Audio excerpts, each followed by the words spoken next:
Hi, I'm Kate Dorsey. Welcome to the Time to Thrive Summit, how to fuel true happiness, feel fulfilled, and live a life that you love. I am so thankful that you're here joining us today. I've invited PJ Dixon here because his love of life is literally infectious, and he is such a wealth of knowledge. Welcome, PJ. Thank you. I really appreciate it. I'm super duper glad to be here, Yay. especially with something like this, thriving. This is amazing. This is what life is all about. Absolutely. And I'm really thinking that our audience is going to benefit so much from what you have to share. Um, how would you like for us to get started? Well, should I tell them a little something about myself or? Yes, I would Yeah. love for them to know a little bit more about you. All right, perfect. So, just so everybody knows, I have a very rare form of muscular dystrophy that was expected to take my life at 7. I'm now 48, so I've lived 41 years longer than I was supposed to. I figure one of two things. Either I've got something good to do, or God's pissed and I'm working off my karma, which is probably the case. I'm probably in trouble. Um, but I've lived an amazing life. I've jumped out of planes, indoor skydiving, aqua jet packing, scuba diving, although it's only been in a pool so far, water skiing, snow skiing. I'm a great snow skier, not such a good water skier. Apparently, you're supposed to ski on top of the water. I ski under the water, so I'm not super good that way. And what else?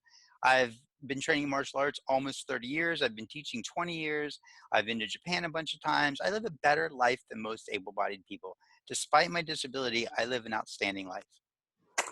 PJ, that just reminds me so much that like limitations that we have are so often self-imposed. It's this idea that we have that I can't do this. Right, right. And isn't that the problem, right? It's the mindset. It's the language that you use. When you say, I can't do something, well, like Henry Ford says, if you think you can or you think you can't, you're absolutely right. And so that's the problem, is that people don't control their language because they don't control their thinking. And because they don't control their thinking, that means that they're operating unconsciously, which comes from their belief systems. And that belief system comes from the pre-programming. So if you want to live a different life, start thinking differently. When you start thinking consciously and intentionally differently, all of a sudden there's a different chemical reaction that occurs in your brain. When that chemical reaction happens, your genetics change. And when your genetics change, all of a sudden, if you can keep yourself in that future pacing, keep yourself in that mindset of where you are and what you or where you want to be and what it is that you want, as if you're experiencing it, witnessing it right now, your genes change and they turn on and process differently. And the more you can do that, the more you can stay in that space of uncomfort, which is a weird thing to say. Hold with me for a minute. The more you can stay in that space of discomfort or uncomfortableness, then the more likely that future pacing, that idea of who you want to be and what you want to be experiencing in your life will become much more natural and much more comfortable for you. And you will naturally, in essence, walk directly into that life. You will naturally flow directly into what it is that you're creating. Now, why did I say uncomfortable? Because initially, if you're switching from an unconscious mindset and an unconscious processing, then you will, when you start saying, no, I'm going to do this, your fight or flight response turns on in your brain and says, that's uncomfortable. We've never done that before. We don't know how to do that. And it requires a lot of effort and a lot of energy to keep our mind on something that isn't current and present. And so you have to consciously say, nope, let me realign. Nope, let me realign. Nope, let me realign. It's the same in meditation, right? When you're meditating and your mind wanders off, you go, oh, hold on, come back. Mind wanders off. Oh, hold on, come back. Mind wanders off. Come back, right? And the more you bring it back, the more focused you become, the more natural that state of meditation becomes. And I say all of this because I want to say one thing. The path that we all think is like alignment. Oh, I'm on the path. Now I'm connected. That's not the path. That's the isness. The path is returning to the isness, right? The path is when you realize, oh, I'm off course. Let me come back. Come back to what? The presence. Come back to the awareness. Come back to the isness, the amness of life, right? And that's where it becomes powerful. That's where it becomes deeply, profoundly spiritual. So you're saying to consciously choose our thoughts. Absolutely, unquestionably, because if you don't, then you are letting the unconscious patterns run your life. And that's when you're a victim. right? Who wants to be a victim? Victims can't make decisions, right? Because if you're a victim, in essence, you're a slave. Slaves don't have power because they don't have choice. If you don't have choice, you don't have power. If you don't have power, you can't survive. And that's why the fight or flight turns on, because you must have power. All living beings, all living creatures, all sentient beings must have power to survive. That power is money. That power is food. That power is sunlight. That power is warmth. That power is knowledge. That power is wisdom. We need this so we can survive. When we don't have it, that's when the fight or flight mechanism turns on and we become angry, because it's a way of controlling and keeping enough power to keep us alive. So you're saying we absolutely have to tolerate the uncomfortableness, and that uncomfortableness is directly related to what's happening within our body systems. You get to, yes, absolutely, unquestionably, you get to. You don't have to do anything. You don't have to come up from underwater unless you like the benefits of breathing. You don't have to pay your taxes unless you like the benefits of freedom, right? And so if you want something different, when you're different from what you have traditionally and historically been conditioning yourself to experience and create and get from life, then when you shift your mindset into something different, it's like a muscle. How many push-ups can you do? How many pull-ups can you do before your body starts to fatigue? And so when you start to fatigue or you start to ache, all of a sudden you're in a state of discomfort, right? This is uncomfortable for me because I'm not used to it. So you have to consciously choose, nope, I can do it again. Nope, I can do it again. Rest, okay, rest, come back. Rest, okay, come back. But it's a constant state of putting yourself back into that new mindset, that new way of thinking. When you put yourself back in a new way of thinking, in the beginning, it's going to be, oh, okay, I don't know if this is true. I don't know if this is right. This feels so uncomfortable. It's like going to the chiropractor and they adjust your back and he's like, oh, good, you're perfect in alignment now. And you're like, I am, because I feel really wonky. You feel wonky because you're used to walking. It's crazy. So, be free by choosing how you want to be. Listen to that again.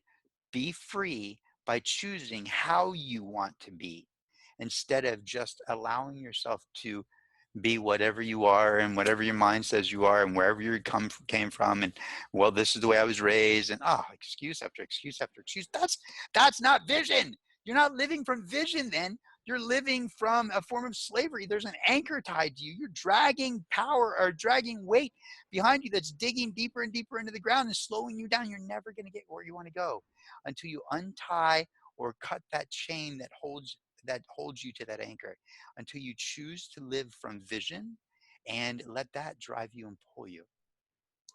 I absolutely want to talk about vision, but I have to share this real fast.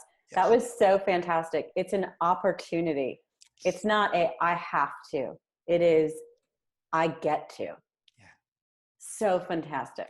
Well, listen, look, I co-authored a book, and my chapter is called The Get To versus Got To Principle. Okay? If you say you've got to, you need to, you must, if anybody says this to you, let me even ask you this. If somebody says to you, you have to do this, are you like, don't tell me what to do? You must do this. You've got to do this. You're like, don't tell me what to do. Why? Because all sentient beings resist slavery. And when we're told that we have to do something, it turns something on inside of our brain that resists and says, don't control me, don't take my power.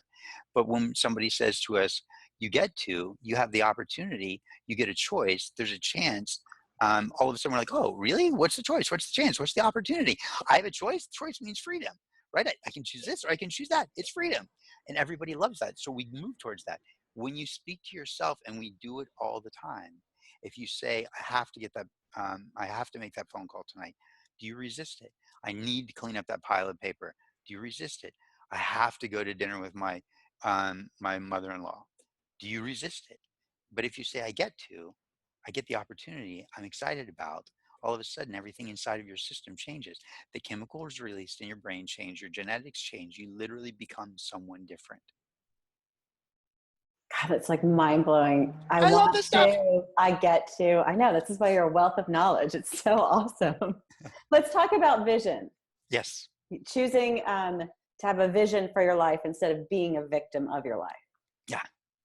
So is there a question in there? Yes. How do we do that? How do we live for the vision that we have?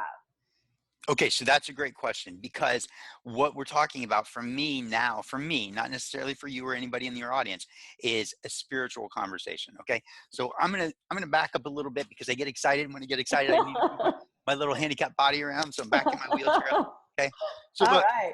all right, so am I. Woo! Gotta take action. Okay, so if we're talking about vision, what we're doing is really talking about what is inside of our spirit or our soul, or even, maybe the deeper parts of your brain if you want to come from that space. The emotional body, something that says, gosh, I really want that. That excites me, that turns me on, that brings joy to me, that's what calls me, that's what pulls to me. So that, I argue, is the calling of the soul that says, hey, I was born to do something intentional. Right? I love this idea that the word desire, even within Buddhism, Buddhism is like, oh, desire is the root of suffering.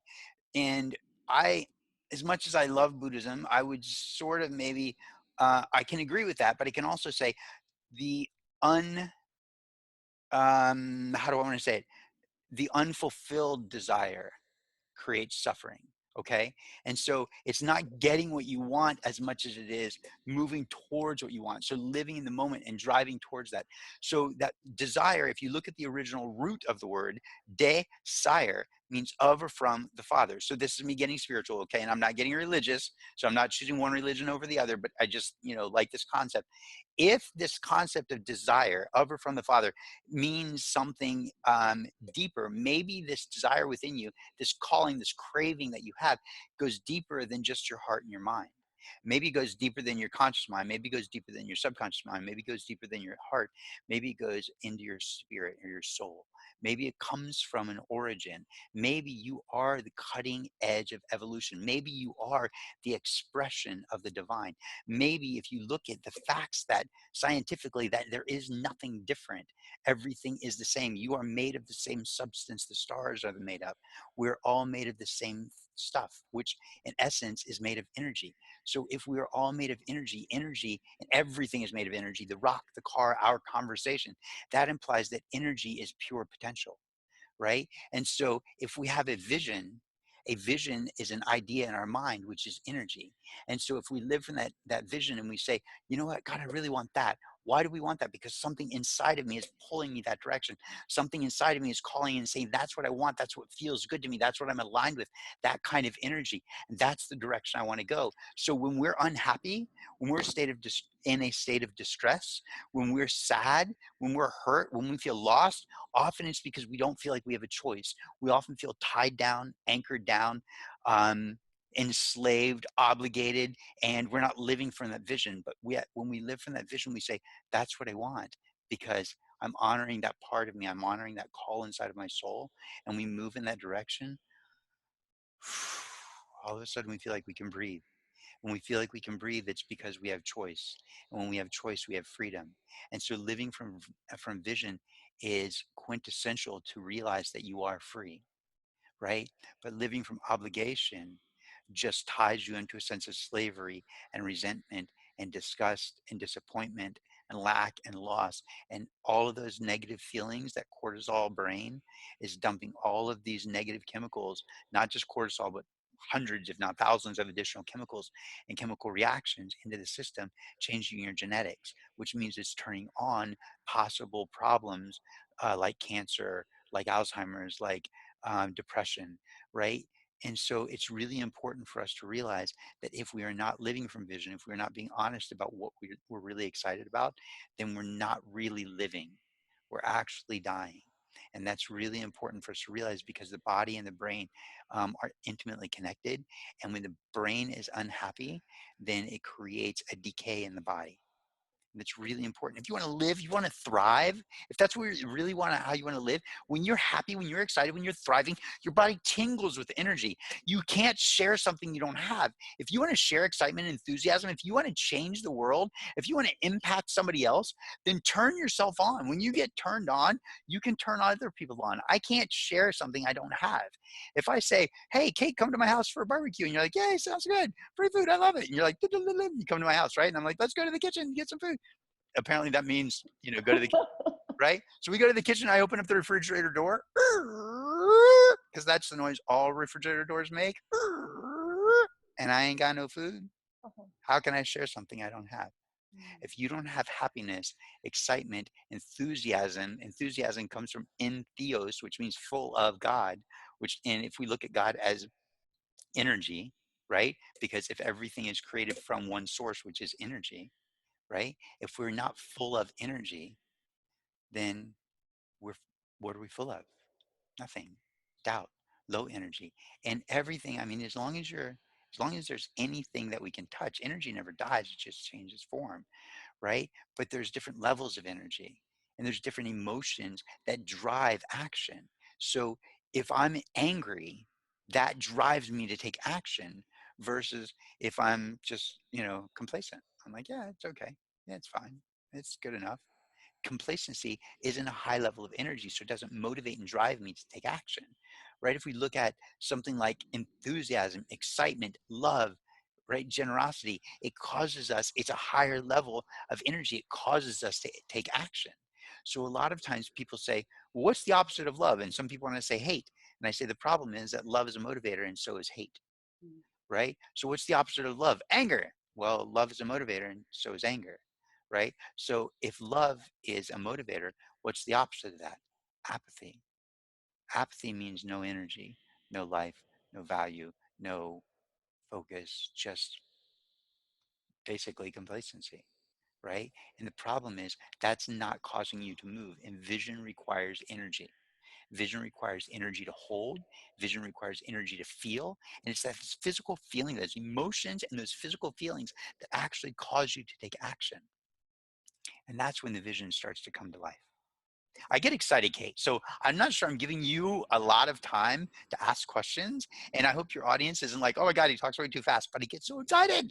This is so great. This is important stuff. If you want to live a life of value, if you want to live a life that you really, truly want to live, if you truly want to thrive, then you get the opportunity to change the emotions in your body, raise those energy levels up. And the higher and more excited you get, the more excited you get. And you're getting excited as I'm getting excited, which I'm sure you are, because by default, the mirror neuron turns on in you that I'm pushing in and stimulating. If you get excited, then you go, okay, I've got energy. What can I do? Boom, move towards your vision.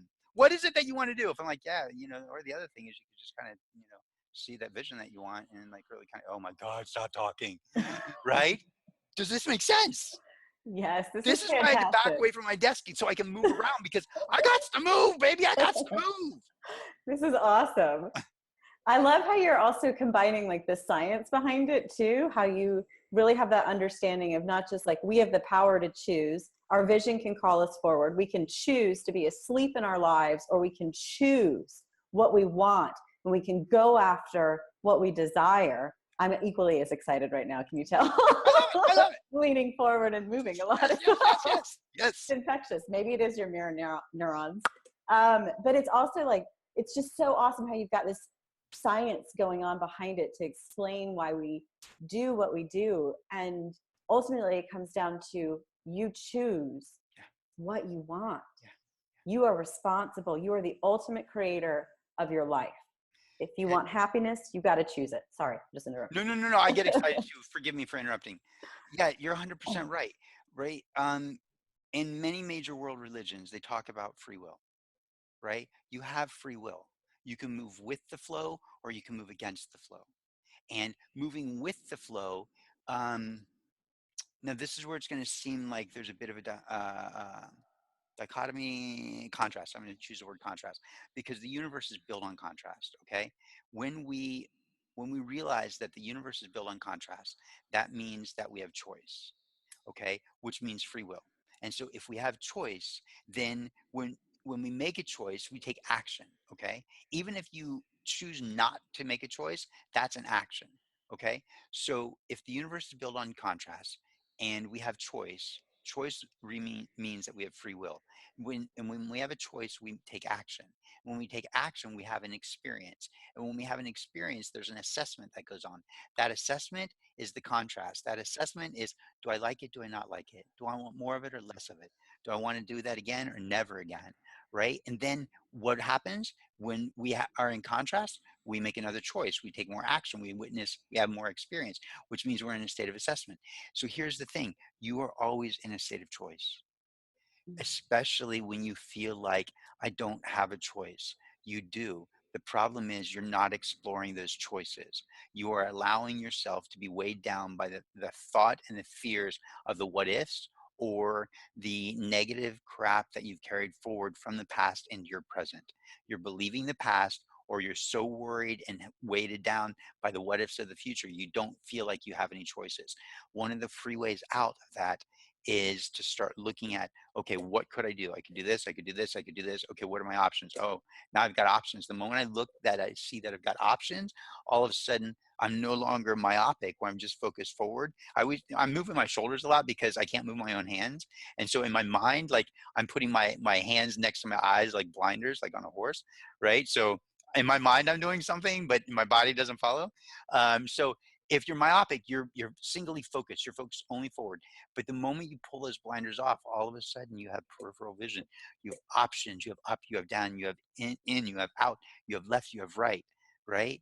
So you have up, you have down, you have light, you have dark, you have feel good, you have not feel good. And this is choice. And when you realize you have choice, all of a sudden you have freedom. Now I was going somewhere with that, and I don't remember where it was. Give me a sec. Let me see if I can remember. Um, it had to do with what you were saying about choice. Um, and oh, I can't remember. If I think of it, I will jump in and share it with you. Okay. Okay, please Yeah, forgive. absolutely. Oh, Yeah. I know what it is. I know what it is. Okay, so look, there's also this idea within psychology and neurology and biology and physiology that if you go to a psychologist, they're going to work with your brain. If you go to a physiologist, they're going to correct your body. If you go to a neurologist, they're going to see whether or not your nervous system or how your nervous system is currently functioning and firing, right? So the problem is each one of those isolates a part of your being, a part of your body, a part of your being. The problem is that's not the whole picture. The whole picture is systemic. You are biological, you are chemical, you are energetic, you are spiritual, you are physical, you are intellectual, you are emotional. All of this plays into the fact that if you separate these things out, they're only going to be so strong and you're only going to be able to maintain it for so long. Now, if you incorporate the entire system and you decide to change the way you're thinking, then you change your physiology. When you change the way you think and you change your physiology, you can also change your emotions, or you can change the way you think and change your emotions and then change your physiology, right? So the more you bring together and the more you fire and move and walk in a particular way or behave in a particular way or think in a particular way, the more your nervous system begins to wire differently. So now we have biology, we have chemical, we have emotions, we have um, physiology, we have neurology, and all of these things start to wire together, right? And they often say neurons that wire together fire together. So when you bring all of these things together, you become dynamic and powerful and you write the future. You write that future. WRITE and RIGHT. You write it for you in the way that your future is right for you, the way that vision is calling you into it. You move in a right way, in that righteous way to get you into your vision. Does this make sense? Yes. And it's like mind blowing, you This is know? cool stuff. Yeah. Oh, I love this stuff. I could spend hours talking to you. Oh, yeah, I love that. Thanks. um, so with that, oh man, I lost my train of thought. My turn. It I have that effect on women. was just, okay. So it's this entirety. It's this choice over and over. We choose, we create, if we want happiness, we have to wake ourselves up, and we have that. And that is an honor to get to do that. Yeah. It is an opportunity. Yeah. Right. I get Yeah. that. Okay. Yeah. So let me add to that. Yeah. Okay. When I heard you say choice, the problem is that my mind went to my mind. Okay. And I Mm, want people to really hear what I just said in comparison to what I just heard you say, okay. or the way my brain interpreted it. Um, Remember, choice creates behavior. Choice creates an emotional bond. Okay. And that creates behavior. So don't just make a choice. Oh, I'm going to feel better and do nothing about it, right? You have to involve your system, your whole being. If you're going to say, no, I'm going to feel better, then stand differently. Lift that chin, right? Mm, Spread, let that chest come out. Okay. Breathe differently. How would you breathe if you were confident? How would you breathe? Look, this is one of the ways that I teach people about manifesting, right? When you start to manifest, when you start to think about what it is that you want, and then you say, okay, this is what I want you to actually see it also. So don't just think about it, but actually see it. Like there's one space in San Diego that I absolutely love that right now I can tell you I can see it with my eyes open right now. I can turn off my physical eyes and look only with my vision inside my mind.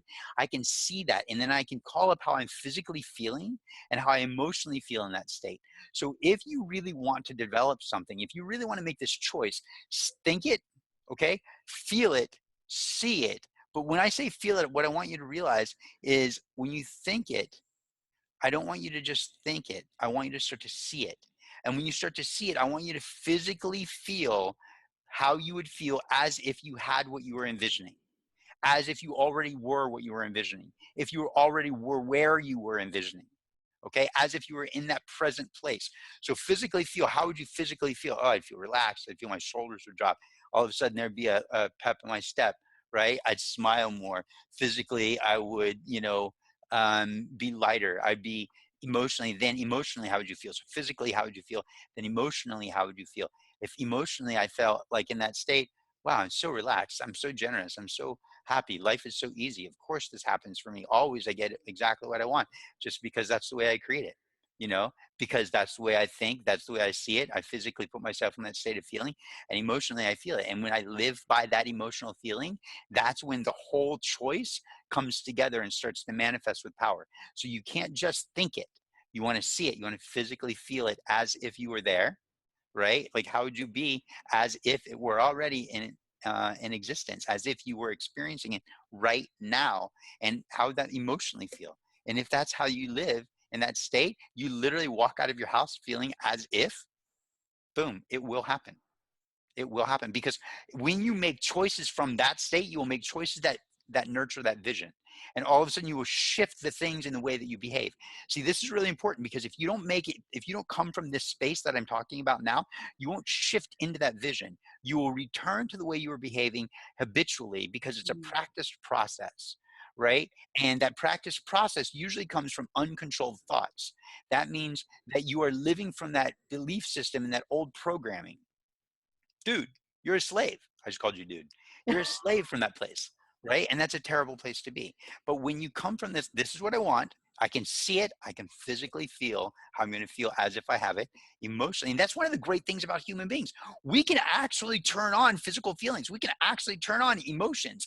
And when we do that, amazing things happen. We don't have to have the end product to actually feel what we want to feel. We can orchestrate that feeling now, and then that end product comes to us. Right now, I'm talking a little bit about manifesting. Some people might be like, oh, that's a little woo woo for me. You can call it woo woo, or we can look at that and say, biologically, I'm going to make different choices when I come from that state of feeling. If I make choices from, no, this is how I feel, this is physically feel and emotionally feel, that's what I see for myself, that's what I want, fantastic. Boom. Does that fit? Nope. Then I'm going to make this choice. All of a sudden, that woo woo stuff goes out the door because now it's about actually making conscious choices. That's power. Conscious choice. You can't have choice if there aren't options, right? I can choose to give away my power and go back to the unconscious thinking and victim mindset and say, well, I can't control my thoughts. I just can't stop thinking like that. No, you can't, because you keep saying I can't. Of course you can. Just, I wonder what would happen if you decided to say, you know what, I can. Maybe I don't know how yet, but I will figure it out. All of a sudden your brain goes, oh, okay, we got to figure it out. The subconscious mind, the primal brain, there's a part of your brain called the reticular activation system that literally gets turned on and says, oh, what is it that you want? The conscious brain said, what? Oh, okay, I'm going to figure out a way to make that happen. Just live as if, right? Live as if it's your truth. Yes. Yeah. Yes. As if by feeling it, Yes. not Yes. as if just by, oh, well, like, No, I like, think it. yeah. Be Seeing it. it. Yes. Be it. Yeah. Yes. Be it. God, that's Because look, fantastic. so many people are going to talk to you about, um, what do they say? What do they say? They say, uh, pretend until you become it or whatever. I forget what Fake it till you make it. yeah, fake it till you make it. Thank you. Yeah. I hate that. No, Right? be it. Be it. Yes. Yes, the best actors in the world, the ones that move you when you're watching them and you're like, Right. right? Or laughing your buns off or whatever it is, like you're so into it, are the ones who are that person, that Yes. character, witnessing and experiencing that emotion in that moment. Actors are not the only ones who can turn it on. Every human being can turn it on. You have that ability. And even the analyzers, even the people that are stuck in their brain can turn it on. They can go, well, let me analyze how I would feel in that particular situation. Well, bodily, I would feel like this. And fine, whatever you need to do, right? Whatever works for you, that's absolutely fine, right? And you don't have to analyze too far if you're an analyzer, because the biology, the neuroscience now teaches it. Your genetics literally change by the chemicals that get released in your brain. And the chemicals get released in your brain by the way you choose to think, what you're focused on thinking, what you're focused on seeing, what you're focused on physically feeling as if, and what you're focused on feeling emotionally as if. All of a sudden, when you turn on physical feelings and emotional feelings, different chemicals get released from your brain. Biologically, they're forced to get turned on. They get turned on because the prefrontal cortex controls, it's approximately 40% of your brain. That prefrontal cortex is connected to all different parts of your brain. It turns it on and says, boom, go. This is what we want. Now, let me tell you one more thing. I'm super excited. I can't stop talking. I'm like a kid running down a hill who can't stop. Now, look, I'm talking about the brain, but let's drop down into the heart, the real important piece. Because if we look at heart science right now, heart science, they're now suggesting that heart actually has a brain, and that the heart controls significantly more of the brain than we thought originally. And the heart actually sends more messages to the brain than the brain sends to the heart. And the heart sends four different methods, it speaks and communicates four different ways to the brain and the being, right? Chemically. Which is a hormonal release. So the heart is now considered not just part of the cardiovascular system, the heart is now considered part of the hormone system, right? And it sends pulses through the way the heart beats. So those pulses, much like Morse code, send messages to the brain, and it sends nervous system reactions from the heart, goes through the nervous system to the brain, and then energetically, it literally creates, depending on what tool you use to measure it, can create energy around the body 3 to 10 feet right now, depending on the tool that we're utilizing to measure the heart. So look, this is what's important: is as soon as the heart actually can predict what's going to happen. So when the heart predicts what's going to happen, it sends these 3 or 4, depending if you want to count the energy, message up to the brain. It literally turns on the brain to see what, and to assume that what is predicting is going to happen. So the brain begins to turn on the processes that it needs. It physically turns on the mechanisms in the body to get the body ready for what we think is going to happen positively, like amazing, like, oh, someone's gonna love me and give me a big hug, right? So I start to turn on that, oh, I'm gonna open up. My body relaxes and I become open. Or, oh, this person is going to attack me. I feel really uncomfortable. Boom, my body tenses, my jaw tightens, my fingers go to fists. Okay, and that happens before the prefrontal cortex even thinks. It comes from the heart. How do you feel? How do you feel? Because if you don't lead with feeling, you may not ever get into that vision. Let the feeling drive the actions that you take. I could seriously talk to you forever. Oh, yay. I love you too. You're amazing. This is so awesome.